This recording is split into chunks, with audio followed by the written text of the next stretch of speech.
Colonel Douglas McGregor. Colonel, welcome back to the program. Love having you on, and our audience is just enthusiastic every time you come on because you're clear and also contrarian to the nonsense that we see on television from the military-industrial complex. What is the latest in Ukraine? Is it true that Russia is likely planning a blitz or a major offensive in the coming weeks? Well, I think the major offensive, Charlie, has actually already begun.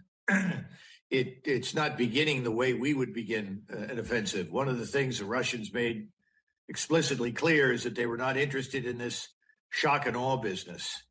That's not how they do business. So what we're watching at the moment are a couple of things that your audience needs to know. First of all, the numbers of artillery strikes, rockets, missiles, hard shell artillery has risen dramatically.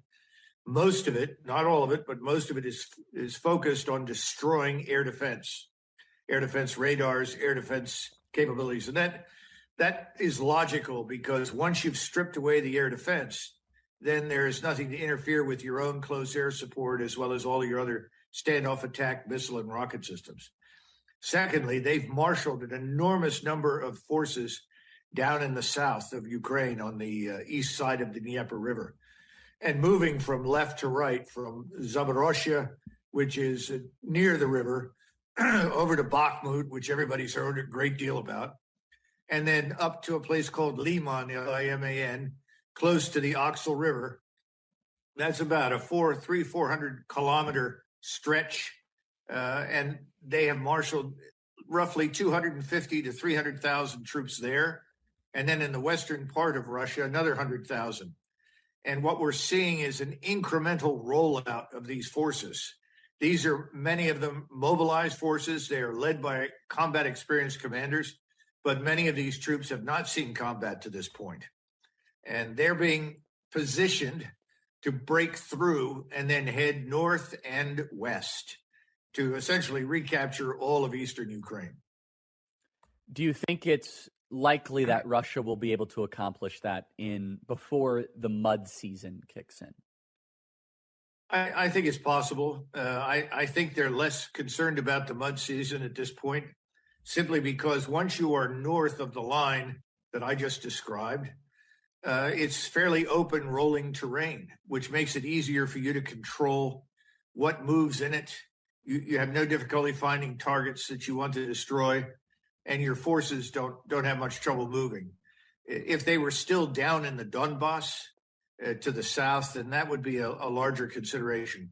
So I would say certainly within the next 30 to 60 days, I would expect what I just described to happen. What do you think is Russia's overall goal with the war at this point? It seems that they're willing to continue to escalate this, send more troops. And so what does success look like right now for the Kremlin? Well, I think success for the Kremlin would be an end to this war, to be blunt.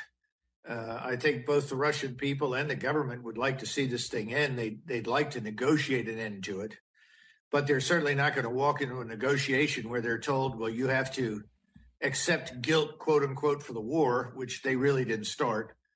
And then they're not going to give up all the terrain that they've already seized, which was largely occupied by Russians.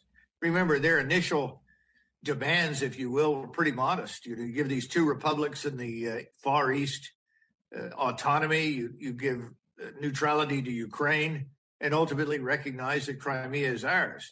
They're not going to fall back on those now. They're going to demand neutrality for whatever form of a Ukrainian state exists, but it's going to be significantly reduced in size in a territorial sense. The problem is that we don't seem to be interested in negotiating. And so the other fallback position for the Russians, and a gentleman just came back from Moscow, told me this very recently, the Russians are prepared for a 30-month war with us. In other words, they've amassed all the ammunition, the equipment, and the capabilities they need to fight us for 2.5 years. They don't want to, but they're prepared for it. Can you just go a little deeper on that, on how Russia views war versus how the West views war? They have a different philosophy. They're willing to sacrifice greater numbers. They are willing to engage in a war of attrition. This is a concept that a lot of Westerners, it's foreign to us. Well, I think that's misleading, Charlie, to be frank. I think they've been very economical with Russian lives. all of the commanders have tried to maximize the use of standoff firepower, missiles, rockets, artillery, to do as much damage as possible. And they've been very successful. 75% of Ukrainian casualties have been caused by those systems. So they have had great success in restricting the exposure of their troops to close combat. Now, that won't be possible in the future once the breakout occurs. It'll be more difficult.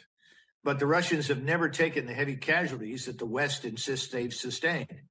And the West is running around with some crazy number of 200,000 casualties, pure nonsense.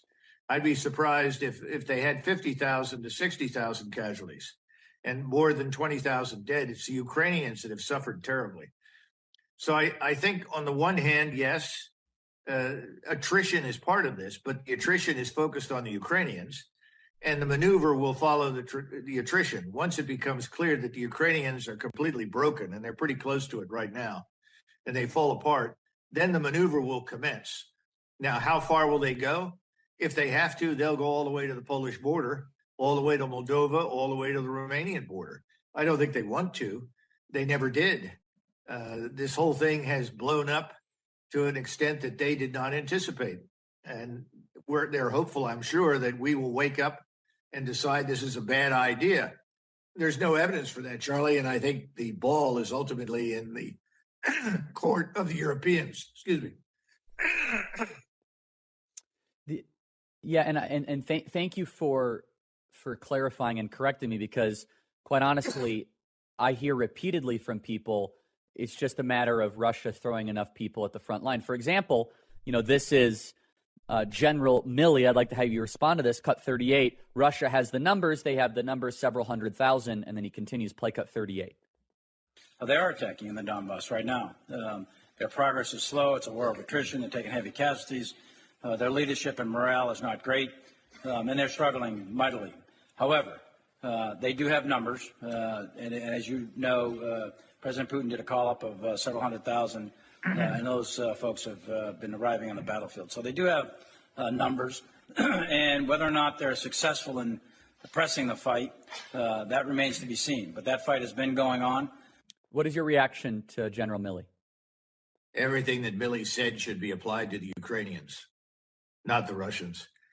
We estimate that as many as 1 million Ukrainians have been shoved in front of the Russians down in the Donbass.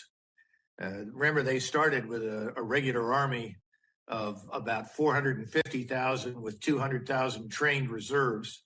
Most of that is either killed or wounded. And then they've replaced them with hundreds of thousands of Ukrainians, frankly, who had little or no training and were forced into the front lines. So everything he said applies to the Ukrainian side, not the Russian. Russian morale is very good. Russians are not suffering terribly at all. All you have to do is look at the stuff that is posted online, and you find plenty of confirmation for the good health and high morale of the Russians. But the Russians naturally want an end to this. That's true. Every soldier who has to fight wants the war to end.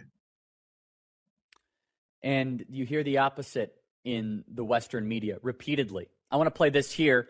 41. NATO says Putin is not preparing for peace. He's launching new offensives. But he says the training of the Russians is not the same level as the Ukrainian forces.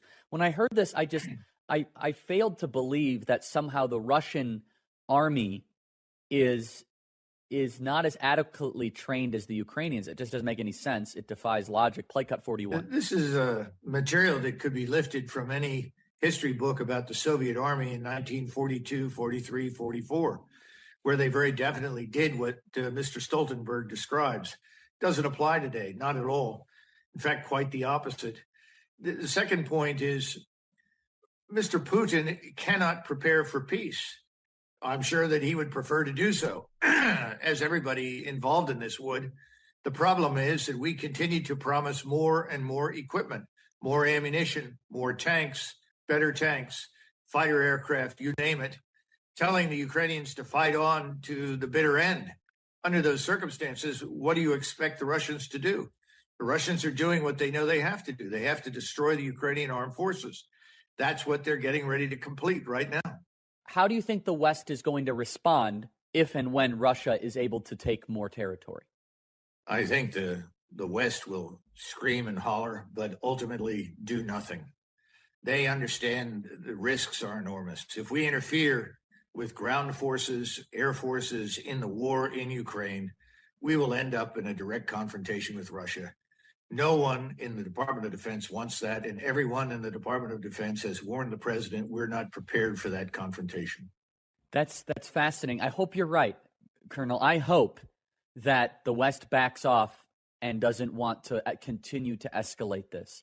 I've not seen any evidence of that so far. It seems that we're willing to send $100 billion in sophisticated armaments and weaponry, and I sure hope that there's some sort of negotiated peace settlement and ceasefire. What would a peace structure look like, and who could negotiate that?